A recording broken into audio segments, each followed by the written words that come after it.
नमस्कार दोस्तों, दीक्षा क्लासेस के YouTube प्लेटफॉर्म पर आपका स्वागत है। मेरा नाम पीयूष पुरोहित। हम आज लेके आए एक बहुत रोचक टॉपिक, राजस्थान के प्रमुख धार्मिक स्थल। ये सीरीज कई भाग में रहने वाली है, जैसा कि ये पार्ट नया जोड़ा गया है अभी सिलेबस में कई प्रतियोगी परीक्षाओं में। तो उसके दृष्टिकोण से हम ये एक टॉपिक लेके आए जो आपके लिए बहुत उपयोगी साबित होने वाला है। तो बने रहिए हमारे साथ, क्योंकि आज आस्था ही हमारा मोटिवेशन है। आस्था से वास्ता ही रियल मोटिवेशन है। आज कोई मोटिवेशनल कोट से शुरुआत नहीं करेंगे। इन सारे धार्मिक स्थलों के बारे में जानेंगे, कहाँ ये सिचुएटेड है, कहाँ ये आए हुए हैं, कौन सी पर्वतमाला में आए हुए हैं, कौन सी प्रमुख नदी के किनारे आए हुए हैं, कौन से शुक्ल में इनका त्योहार मनाया जाता है। सब कुछ डिस्कस करेंगे विस्तार में। बने रहिए। चालू करते हैं इस रोचक टॉपिक को। Let's start this beautiful presentation. All the very best. सबसे पहले बात करते हैं रामदेवरा जैसलमेर। बहुत इंपॉर्टेंट है। क्यों इंपॉर्टेंट है? क्योंकि इस बाबा रामदेव एक लोक देवता के रूप में माने जाते हैं। राजस्थान में इनका वर्चस्व बड़ा ऊपर है। बहुत पूरे भारत से लोग आते हैं। क्यों है इनकी क्या क्या इसमें सवाल बन सकते हैं, क्या इनकी खासियत है, जानिए।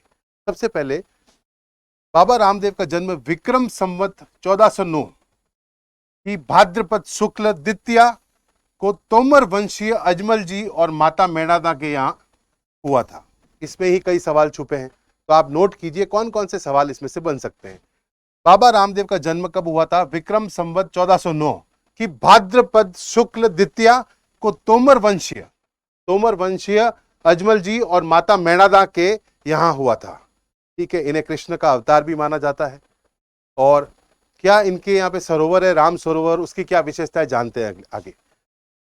इनको भगवान श्री कृष्ण का अवतार माना जाता है। जैसलमेर के पोखरण स्थित रामदेवरा में प्रति वर्ष भाद्रपद शुक्ल द्वितीया से भाद्रपद शुक्ल एकादशी तक विशाल मेला लगता है। अब इस पे भी कई बार प्रतियोगी परीक्षाओं में सवाल बनते हैं, कब से मेला शुरू होता है और कब तक लगता है। तो नोट कीजिएगा, भाद्रपद शुक्ल द्वितीया से भाद्रपद शुक्ल एकादशी तक विशाल मेला लगता है। और आस्था इतनी मजबूत है कि बहुत दूर दूर दराज से लोग आते हैं। मध्य प्रदेश, महाराष्ट्र, पूरे हिंदुस्तान से लोग जोधपुर के पोखरण स्थित रामदेवरा मंदिर पहुंचते हैं। हिंदू मुस्लिम दोनों की आस्था के केंद्र रामदेव के मंदिर में लोक देवता रामदेव जी की मूर्ति भी है और रामसा पीर की समाधि भी है। ये एक बहुत रोचक तत्व है। जितना हिंदू मानते हैं उतना ही मुसलमान मानते हैं। हिंदू और मुस्लिम दोनों की आस्था प्रचंड है, इसलिए ये ऑफ अटमोस्ट इंपॉर्टेंस है। इस आस्था के केंद्र को आप जानिए। इसमें बहुत सारे सवाल बन सकते हैं। सबसे पहला कि इनका जन्म कब हुआ था? विक्रम संवत 1409 की भाद्रपद शुक्ल द्वितीया को इनका जन्म हुआ। किनके यहाँ हुआ? तोमर राजवंश के अजमल जी और माता मैणादा के यहाँ। किनका अवतार मानते हैं इनको? श्री कृष्ण का अवतार माने जाते हैं ये। उसके बाद में मान्यता यह भी है कि यहाँ के पवित्र राम सरोवर में स्नान से अनेक चर्म रोगों से मुक्ति मिलती है। राम सरोवर जो यहाँ पर सरोवर है, उसमें अगर आप स्नान कर लें या डुबकी लगा लें तो अनेक चर्म रोगों से आपको मुक्ति मिल जाती है। ऐसी एक बहुत प्रचंड मान्यता भी है। तो ये सारे सवाल आपने देख लिए हैं। इसकी पीडीएफ भी हमारे कमेंट बॉक्स में लिंक कर दी जाएगी, पिन कर दी जाएगी। आप उसको वहां से भी देख सकते हैं। उसके बावजूद भी अगर आपकी कोई जिज्ञासा है जो इस प्रेजेंटेशन में कवर नहीं कर रहे हैं हम लोग, तो आप उसको कमेंट बॉक्स में डालिए। हमारी टेक्निकल टीम तुरंत उसका जवाब देगी। आगे बढ़ते हैं। उसके बाद में केला देवी करौली, ये जो आप मूर्ति देख रहे हैं, केला देवी करौली। करौली जैसे नाम है, नाम से ही पता चल रहा है कि कहां सिचुएटेड है। करौली से 23 किलोमीटर दूर स्थित इस स्थान पर। तो करौली से कितनी किलोमीटर की दूरी पे सिचुएटेड है, ये भी सवाल बन सकता है। तो 23 किलोमीटर की दूरी पे सिचुएटेड है केला देवी का मंदिर। इस स्थान पर यादव और यदुवंश जाति की कुल देवी केला देवी, ये सवाल बनते हैं, कई बार पूछे जाते हैं कि केला देवी जो है किस समुदाय की कुल देवी मानी जाती है। तो इसका उत्तर है यादव और यदुवंश जाति की कुल देवी का भव्य मंदिर है। केला देवी को 51 शक्तिपीठों में से एक शक्तिपीठ भी माना जाता है। ये भी बहुत रोचक तत्व है। आज मैंने बोला था, आज मैंने इस सेशन की शुरुआत में कोई भी मोटिवेशनल कोट नहीं बोला है, क्योंकि आस्था ही हमारा रियल मोटिवेशन है। त्रिकुट पहाड़ियों, ये भी सवाल बनता है कि मध्य ये स्थान बनास की सहायक। बहुत सारे सवाल है। कौन सी पहाड़ियों के मध्य? त्रिकुट पहाड़ियों के मध्य। कौन सी सहायक? किसकी सहायक नदी? बनास की सहायक नदी। बनास की सहायक नदी को अंग्रेजी में बोलते हैं बनास की ट्रिब्यूटरी। सहायक बनास की सहायक काली सील नदी, ठीक है, बनास की जो ट्रिब्यूटरी है जिसको बोलते हैं काली सील नदी के किनारे स्थित है, सिचुएटेड है या स्थित है। ये बहुत सारे सवाल है कि कौन से पहाड़ियों के मध्य, कौन सी प्रमुख नदी की सहायक नदी, तो इसमें 3 सवाल आ गए। पहला त्रिकुट पहाड़ियां, उसके बीच में मध्य स्थान कौन सा है, बनास कौन सी मेन नदी है बनास, उसकी सहायक नदी का नाम क्या है, सहायक नदी का नाम है कालीसील नदी के किनारे स्थित है। ये संगमरमर से बने मुख्य मंदिर में केला देवी और चामुंडा देवी की प्रतिमाएं स्थापित की गई है। ये भी सवाल बन सकता है कि केला देवी में कौन कौन सी 2 प्रमुख मूर्तियां स्थापित की गई है। तो आपके पास सीधा सा उत्तर हो गया इसका कि केला देवी और चामुंडा देवी की प्रतिमाएं स्थापित है। अब आता है एक और सवाल, वो सवाल क्या है, चैत्र कृष्ण द्वादशी से प्रारंभ होकर एक पखवाड़े तक चलने वाले केला देवी मेलों में लाखों दर्शनार्थियों के आने के कारण इसे लक्खी मेला भी कहा जाता है। लक्खी मेला मतलब जहाँ पे लाखों लोगों में लोग आते हैं जिनकी आस्था प्रचंड है। अब इसमें सवाल क्या बन सकता है, उस पर गौर फरमाइएगा। सवाल क्या बन सकता है कि चैत्र कृष्ण द्वादशी से प्रारंभ होकर एक पखवाड़ा मतलब 15 दिन तक चलने वाला केला देवी का मेले में लाखों दर्शनार्थी आते हैं, इसलिए इसको लक्खी मेला भी कहा जाता है। इस मेले में करौली के प्रसिद्ध लांगुरिया लोकगीत भी गाए जाते हैं। यह भी सवाल बनता है कि केला देवी के मेले में कौन से सुप्रसिद्ध लोकगीत गाए जाते हैं। उसका सवाल है, उसका उत्तर है लांगुरिया लोकगीत। यह भी एक सवाल बन सकता है, तो इसको भी आप अपने जहन में रखिए। आगे बढ़ते हैं। उसके बाद में दरगाह अजमेर शरीफ, बहुत सवाल बने हैं इसमें कई प्रतियोगिता परीक्षा में। इसको आप बहुत गहन अध्ययन से आप इस पूरी पीडीएफ को पढ़ेंगे तो आप अपने स्मॉल नोट्स भी बना सकते हैं। हमने कुछ महत्वपूर्ण बिंदु आपके साथ साझा किए हैं। सबसे पहले कि दरगाह अजमेर शरीफ किसकी दरगाह है, तो सबसे पहला सवाल का उत्तर है ये प्रसिद्ध सूफी संत ख्वाजा मोइनुद्दीन चिश्ती, ख्वाजा मोइनुद्दीन चिश्ती की दरगाह है। यह दरगाह अजमेर स्टेशन से 2 किलोमीटर दूर स्थित है। अजमेर के स्टेशन जो रेलवे स्टेशन से उससे 2 किलोमीटर दूर स्थित है। ख्वाजा मोइनुद्दीन चिश्ती की दरगाह है। ये दरगाह है। ख्वाजा मोइनुद्दीन चिश्ती एक ऐसे संत थे जिन्होंने धर्म को ज्यादा वेटेज नहीं देते हुए गरीब लोगों की सहायता की है, गरीब लोगों को हर चीज की सहायता प्रदान की है, और यही उनका परम ध्येय था। इसलिए उनको एक और नाम से पूरा पुकारा जाता है, उसका नाम है गरीब नवाज। गरीब नवाज भी कहलाए गए क्योंकि वो गरीबों के लिए हरदम तत्पर थे। उनका परम ध्येय था कि कोई भी गरीब उनके द्वार आए तो वो खाली हाथ ना जाए, तो इसलिए उनको नाम एक और नाम से पुकारा जाता है, गरीब नवाज। ये तीर्थ अजमेर आने वाले केवल मुसलमानों के लिए नहीं बल्कि सभी धर्म वालियों के लिए एक पवित्र स्थान है। सभी मुस्लिम तीर्थ स्थलों में मक्का के बाद इसका दूसरा स्थान है, इसलिए इसको भारत का मक्का भी कहा जाता है। भारत का मक्का किसे कहा जाता है, सवाल आ सकता है। तो दरगाह अजमेर शरीफ, ये उसका उत्तर है। क्योंकि मुसलमानों की बात करें, उनके धर्म की बात करें, तो सभी मुस्लिम तीर्थ स्थलों में मक्का के बाद, मुस्लिम कम्युनिटी में मक्का के बाद दूसरे नंबर पर इसका रैंकिंग की गई है, इसलिए इसको भारत का मक्का भी कहा जाता है। इतना पवित्र स्थल है ये। ख्वाजा की पुण्यतिथि पर प्रति वर्ष रजब के पहले दिन से छठे दिन तक या उर्स का आयोजन किया जाता है। रजब के पहले दिन से छठे दिन तक या उर्स का आयोजन किया जाता है। लगभग जनवरी के माह में होता है। 2022 का जो है उर्स मनाया गया, 810वां उर्स था वो। कौन सा 810वां उर्स बना दिया गया है 2022 में, और अब 811वें उर्स की तैयारियां चल रही है जोरों शोरों में अजमेर में, जो होने वाला है जनवरी के माह में। तो ये भी सवाल बन सकता है, 810वां उर्स जो है वो 2022 वर्ष में बना दिया गया है। अब 2023 की जनवरी में 811वां उर्स मनाया जाएगा, तो ये भी एक सवाल बन सकता है। आगे बढ़ते हैं। श्री चारभुजानाथ गढ़बोर राजसमंद। अब पहले मैंने बताया श्री चारभुजानाथ गढ़बोर, तो गढ़बोर इसका उत्तर ये है, गढ़बोर में है। राजसमंद कौन से जिले में, राजसमंद में है। कितनी दूरी पे बना हुआ है, 38 किलोमीटर पे, ये भी आप जानिए। राजसमंद जिला मुख्यालय से 38 किलोमीटर दूर अरावली पर्वत श्रृंखला, अरावली पर्वत श्रृंखला। कौन सी पर्वत श्रृंखला है? अरावली पर्वत श्रृंखला के मध्य गढ़बोर गांव में स्थित चार भुजानाथ धाम भगवान विष्णु का एक प्रसिद्ध मंदिर है। इसके समीप ही प्रसिद्ध दुर्ग कुंभलगढ़ भी है। मंदिर के पास ही गोमती नदी प्रवाहित होती है।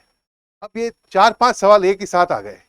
सबसे पहले चार भुजानाथ गढ़बोर राजसमंद, ये मंदिर जो है वो कौन से भगवान का है? विष्णु भगवान का है। उसके पास में प्रसिद्ध दुर्ग कौन सा है? कुंभलगढ़। उसके बाद में वहां पे कौन सी मंदिर के पास कौन सी नदी जो है वो पास होती है, प्रवाहित होती है? वो होती है गोमती नदी। तो ये एक ही पैराग्राफ में 3-4 सवाल आपके बन गए। इस मंदिर में स्थित शिलालेख के अनुसार इसका निर्माण 1444 ईस्वी में गंगदेव द्वारा कराया गया। तो ये भी एक सवाल है, कौन से वर्ष में निर्माण कराया गया? 1444 ईस्वी। किसने कराया? गंगदेव। ठीक है। इस मंदिर में स्थित शिलालेख के अनुसार, शिलालेख हमने पहले भी बताया था कि वो शिला जिसपे कई चीजें इतिहास का उल्लेख होता है उसे शिलालेख कहते हैं। तो वहां पे जो शिलालेख है उस पे जो उल्लेख किया गया है उसके अनुसार 1444 ईस्वी में गंगदेव द्वारा कराया गया इसका निर्माण। एक सवाल ये भी बनता है, इस गांव का नाम पूर्व में बद्री था, इस कारण इस प्रतिभा को बद्रीनाथ भी माना जाता है। ये एक मान्यता है। पहले इस गांव को बद्री के नाम से कहते थे, तो इस मूर्ति, इस प्रतिभा का नाम बद्रीनाथ भी कहा जाता है। वहाँ के लोकल पार्लेंस की बात करें, वहाँ की लोकल आसपास के एरिया की बात करें तो ये भी मान्यता बहुत प्रचंड है वहाँ पे। आगे बढ़ते हैं। मैंने बोला ना, कई बार धार्मिक स्थल को समझने के बाद में ये भी आपको याद रखना पड़ेगा कि ये मेला होता है, कभी लोग वहाँ आते हैं, तो कब वो मनाया जाता है, कब वो शुरू होता है, कब वो प्रारंभ होता है, कब वो खत्म होता है, ये सब तिथियां भी आपको याद करनी पड़ेगी, क्योंकि कई बार सवाल बनते हैं इसमें से। यहाँ प्रतिवर्ष जल जूलनी एकादशी, अगर जल जूलनी एकादशी की बात करें तो जैसे कल था 6 सितंबर 2022, ठीक है, तो 6 सितंबर 2022 को भी जल जूलनी एकादशी बनाई गई। तो ये एक बात नोट करने की है कि कल जो 6 सितंबर 2022 गया है वो भी फॉर्चुनेटली एक कोइंसिडेंस कह लीजिए कि वो जल जूलनी एकादशी का ही दिन था। इसको बोलते हैं भाद्रपद शुक्ल एकादशी। को एक विशाल मेला भरता है जिसमें हजारों श्रद्धालु आते हैं। तो आज हमने इसलिए इसको प्रमुख धार्मिक स्थल में ये चीज नोट करने की है कि गणपति के बीच में ये जो कल जल जूलनी एकादशी मनाई गई, तो ये श्री चारभुजानाथ में गढ़बोर राजसमंद में बहुत ज्यादा हजारों की संख्या में श्रद्धालु आते हैं। तो इसमें कई चीजें आ गई। चारभुजा धाम गढ़बोर राजसमंद 38 किलोमीटर दूर बना हुआ है। ठीक है। कौन सा दुर्ग उसके पास में है? कुंभलगढ़ का दुर्ग उसके पास में। भगवान विष्णु का एक मंदिर है। तो ये सब चीजें आपको याद रखनी पड़ेगी। त्रिपुरा सुंदरी माता बांसवाड़ा। अब त्रिपुरा सुंदरी माता बांसवाड़ा, इसका एक अलग वर्चस्व है। ये बांसवाड़ा में सिचुएटेड है, तो गुजरात इसके नजदीक है, मेवाड़ इसके नजदीक है, तो कई ज्योग्राफिकल टेरेन इसके नजदीक है। तो ये जानना है। राजस्थान में बांसवाड़ा से लगभग 14 किलोमीटर दूर तलवाड़ा गांव में माता त्रिपुरा सुंदरी का एक भव्य मंदिर प्रतिष्ठित है।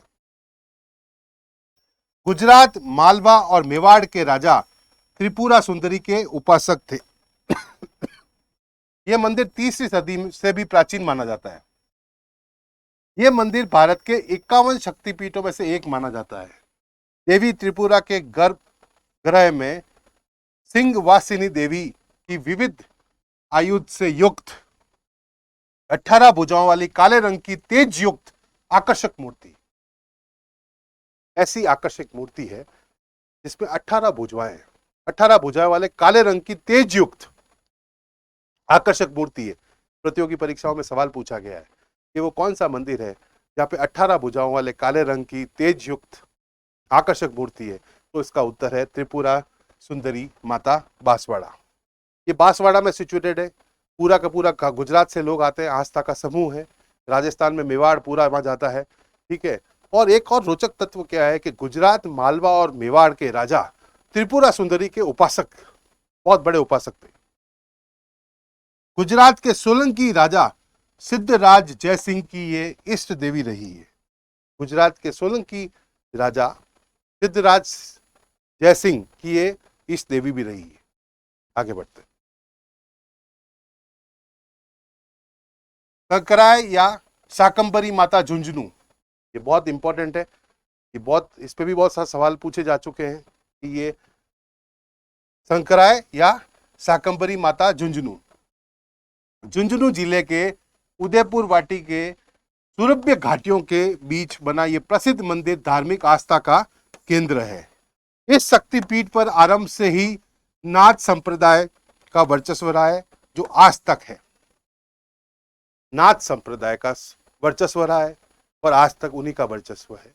तो सकराय या शाकंभरी माता झुंझुनू कहाँ सिचुएटेड है? झुंझुनू जिले के उदयपुर वाटी के सुरभ्य घाटियों में बीच बना ये प्रसिद्ध मंदिर है। ये मंदिर खंडेलवाल जाति की कुल देवी के मंदिर के रूप में भी विख्यात है। ये भी सवाल बनता है कि खंडेलवाल जाति के कुल देवी के मंदिर कौन सा है?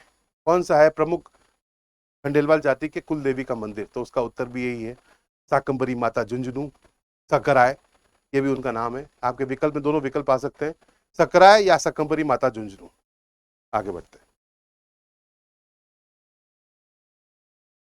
शीला देवी आमेर जयपुर। शीला देवी आमेर जयपुर, जयपुर के राजाओं की आराध्य शीला देवी का ये मंदिर आमेर के महल में स्थित है। ये प्रतिभा अष्टभुजी महिषासुर की है। इस देवी को अकबर के सेनापति एवं आमेर के राजा मान सिंह प्रथम ने बंगाल विजय के पश्चात 16वीं सदी के अंत में यहाँ लाकर प्रतिष्ठित किया गया था। सवाल बन सकते हैं, कई सवाल है। पहला सवाल, कौन इसे लेके आया, कौन सा युद्ध जीता? तो सबसे पहले इस देवी को अकबर के सेनापति एवं आमेर के राजा मान सिंह प्रथम ने बंगाल विजय के पश्चात 16वीं सदी में अंत में यहां लाकर प्रतिष्ठित किया। उसके बाद में एक मत के अनुसार बंगाल के यशोहर के शासक प्रतापदित्य को पराजित कर ये मूर्ति लाए थे। यहाँ प्रतिवर्ष नवरात्रि में विशाल मेला लगता है। तो शीला देवी आमेर जयपुर, ठीक है, जयपुर के राजाओं की आराध्य शीला देवी का यह मंदिर आमेर के महल में स्थित है। ये प्रतिभा अष्टभुजी महिषासुरमर्दिनी की है। ये सवाल बनते हैं, ये आपको याद होने चाहिए, आपके जहन में होने चाहिए कि शीला देवी आमेर नाम से ही है। आमेर, आमेर में सिचुएटेड है जयपुर, आमेर, और आमेर में जयपुर के राजाओं की आराध्य शीला देवी। ये भी सवाल बन सकता है। आगे बढ़ते हैं। आई माता बिलाड़ा, जोधपुर। आई माता नवदुर्गा देवी का अवतार कही जाती है। यहाँ इनके अधिकतर भक्त सिरवी जाति के लोग हैं, जो राजपूतों से निकली एक कृषक जाति है। यह भी सवाल बन सकता है कि आई माता बिलाड़ा का क्यों वर्चस्व है? ये सिरवी समूह की कुल देवी है। और से कौन है सिरवी समूह? ये राजपूत समाज से ही निकली एक कृषक जनजाति है। और आई माता जो बिलाड़ा में है, इस मूर्ति, इस मंदिर की खासियत क्या है, क्यों इतना वर्चस्व है इस आई माता के मंदिर का?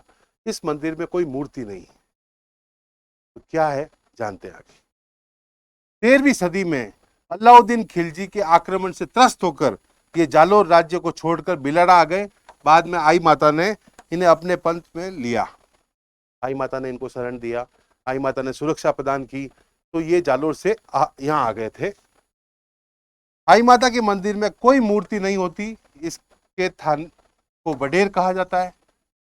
इसके थान को बडेर कहा जाता है। यह भी सवाल बन सकता है, आई माता और बडेर ये शब्द आपस में जुड़े हुए हैं कि नहीं जुड़े हुए? तो आई माता में कोई मूर्ति नहीं होती और इस थान को बडेर कहा जाता है।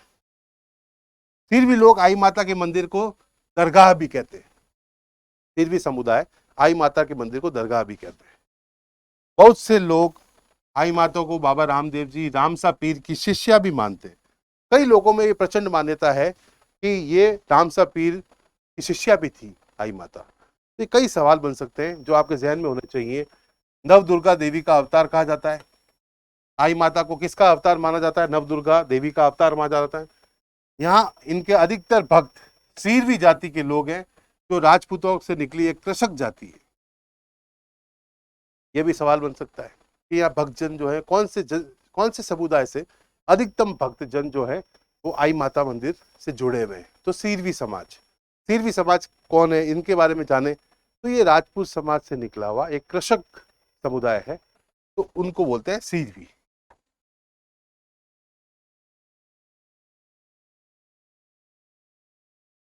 देखिए दीक्षा क्लासेस में अब जो करंट अफेयर्स की बात कर रहे हैं, अगर आप सम करंट अफेयर्स या समसामयिकी की बात कर रहे हैं, तो अब हम हर संडे को रात को 8 बजे टॉप 50 वीकली करंट अफेयर्स लेके आने वाले हैं। तो बने रहिएगा, ये एक लाइव क्लास होगी, हर संडे को रात को 8 बजे होगी। आप लोग जुड़िएगा, क्योंकि समसामयिकी जो है आने वाले दिनों में या पिछली कई प्रतियोगी परीक्षाओं में एक रीढ़ की हड्डी का काम कर रही है। तो अब हम वीकली करंट अफेयर्स की क्लास लेके आने वाले हैं। Top 50 current affairs we would be covering, top 50 ऐसी घटनाएं जो पूरे सप्ताह में हुई है उसको लेके आएंगे हर संडे को रात को 8 बजे। कौन से चैनल पे? दीक्षा क्लासेस कंपटीशन डिवीजन के यूट्यूब चैनल पर। तो बने रहिएगा हमारे साथ, ये लाइव क्लास होने वाली है, मैं खुद लेके आने वाला हूं, पीयूष पुरोहित। तो बने रहिएगा हमारे साथ हर रोज रात को, हर संडे को रात को 8 बजे दीक्षा क्लासेस कंपटीशन डिवीजन के यूट्यूब चैनल पर। आगे आवड़ माता जैसलमेर। अब आवड़ माता भाटिया समुदाय जैसलमेर, इनका क्या कनेक्शन है, यही सब अपन जानने वाले हैं कि जो भाटिया समुदाय है वो आवड़ माता को क्यों मानता है, क्या उनका वर्चस्व है, ये सब जानेंगे। कहाँ आवड़ माता का मंदिर है? जैसलमेर। ये मंदिर जैसलमेर से 25 किलोमीटर दक्षिण में बना हुआ है। तो पहले तो दूरियां आपको याद करनी पड़ेगी। आवड़ माता का मंदिर जो है वो जैसलमेर से साउथ दक्षिण में 25 किलोमीटर दूर स्थित है। चारणों द्वारा पूज्य इस देवी को हिंगलॉज माता पाकिस्तान का अवतार माना जाता है। चारण समुदाय के लोग इन्हें हिंगलॉज माता पाकिस्तान का अवतार मानते हैं। इसी कारण इस स्थान को दूसरा हिंगलॉज के नाम से जाना जाता है। प्रथम हिंगलॉज पाकिस्तान में है, दूसरा हिंगलॉज किसे मानते हैं? आवड़ माता जैसलमेर को। कौन मानता है? चारण समुदाय के लोग। ये जैसलमेर के भाटी राजवंश की कुलदेवी है। ये जैसलमेर के भाटी राजवंश की कुलदेवी है। लोक देवी आवड़ माता का जैसलमेर आगमन विक्रम संवत 888 के आसपास माना जाता है। ये भी सवाल बनता है कि इनका आगमन, लोक देवी आवड़ माता का जैसलमेर आगमन कब हुआ? विक्रम संवत 888 के आसपास माना जाता है। जैसलमेर जिले में तेमड़ा पर्वत पर आवड़ माता का स्थान बना है। कौन सा पर्वत जैसलमेर जिले में? तेमड़ा पर्वत। यह भी सवाल बन सकता है। मैंने जैसे कि पहले बोला, आप जब कोई तीर्थ स्थल को जानते हैं तो उसके पास 3-4 चीजें आपको याद रखनी होनी है। कौन सी पर्वत श्रृंखला के पास बना हुआ है, कोई प्रमुख नदी वहां से बह रही है तो उसका नाम आपको याद होना चाहिए, कोई बहुत महत्वपूर्ण दुर्ग उसके पास बना तो वो आपको जहन में होना चाहिए। तो अगर आवड़ माता की बात करें तो ये जैसलमेर से दक्षिण में 25 किलोमीटर दूरी पे बना हुआ है। अब इसके बारे में मैंने आपको बताया है, अब इसके बारे में जानिए कि कौन सी पर्वतमाला यहाँ पे आ रही है, जिक्र आ रहा है। तेमड़ा पर्वत पर आवड़ माता का स्थान बना है, जिसके कारण आवड़ माता को तेमड़ा ताई भी कहते हैं। क्योंकि ये तेमड़ा पर्वत पे है इसलिए इसको तेमड़ा ताई भी कहते हैं। इन देवियों के स्तुति पाठ को चर्चा कहते हैं। चर्चा, इसकी जो स्तुति पाठ को चर्चा कहते हैं। अब चर्चा के भी दो प्रकार हैं, वो भी जानिए।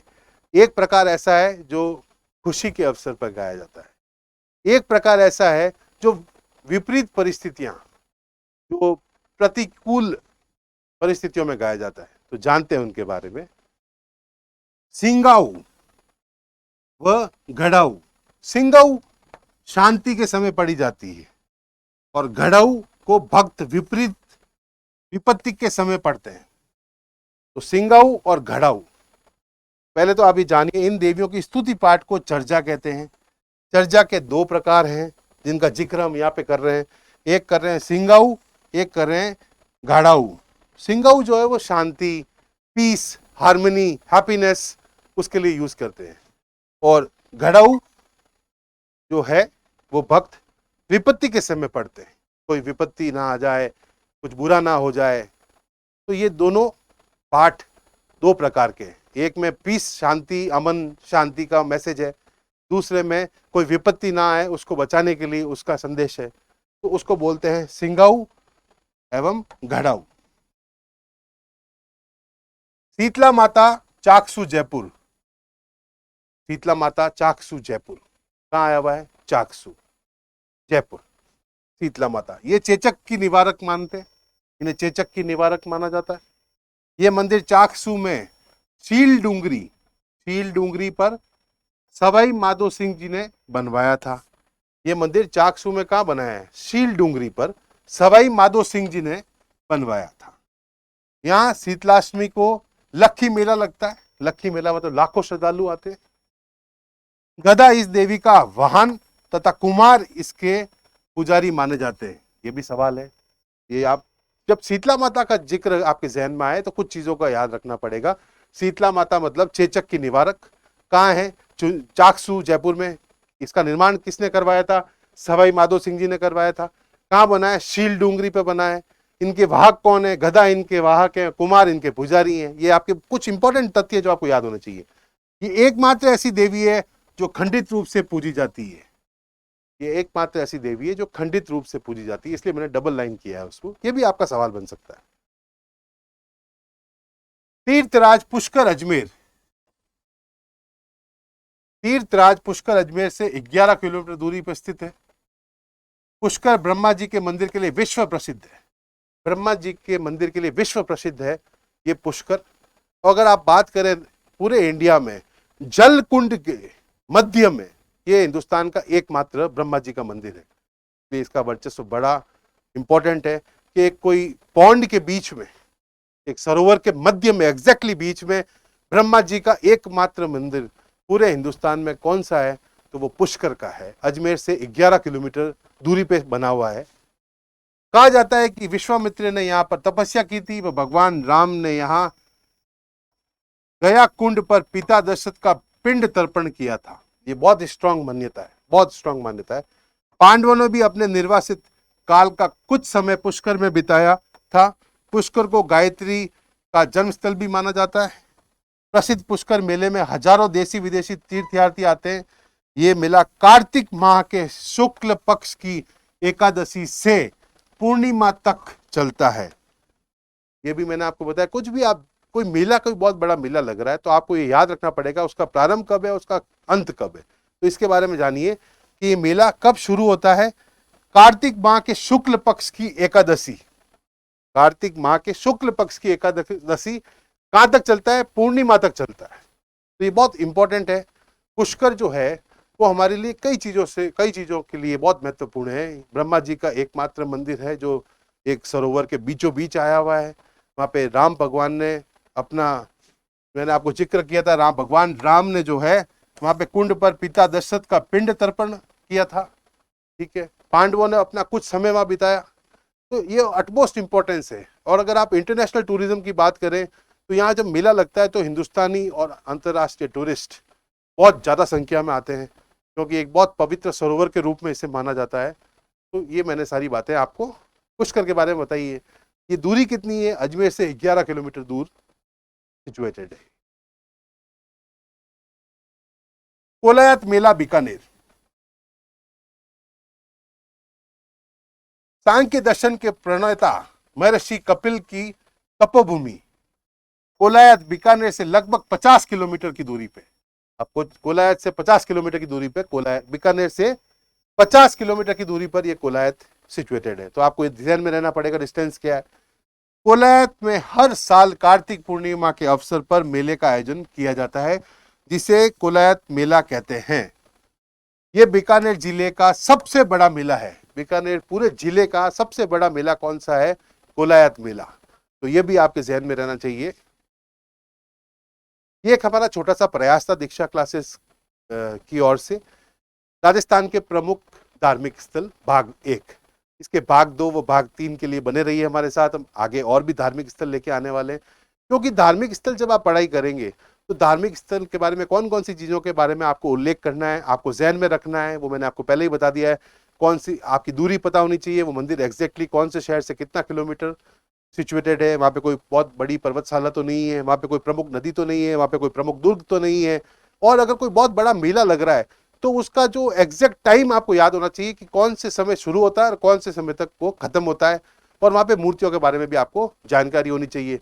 आखिरी सवाल ये भी बन सकता है कि कौन से समुदाय इस तीर्थ स्थल को या प्रमुख धार्मिक स्थल को अपनी कुल देवी का मंदिर भी मानते हैं। तो ये भी सब चीजें आपको जहन में होनी चाहिए। तो हमारा एक छोटा सा प्रयास था, आज भाग 1 को लेके आए हम, आगे हम भाग 2 और भाग 3 भी लेके आने वाले।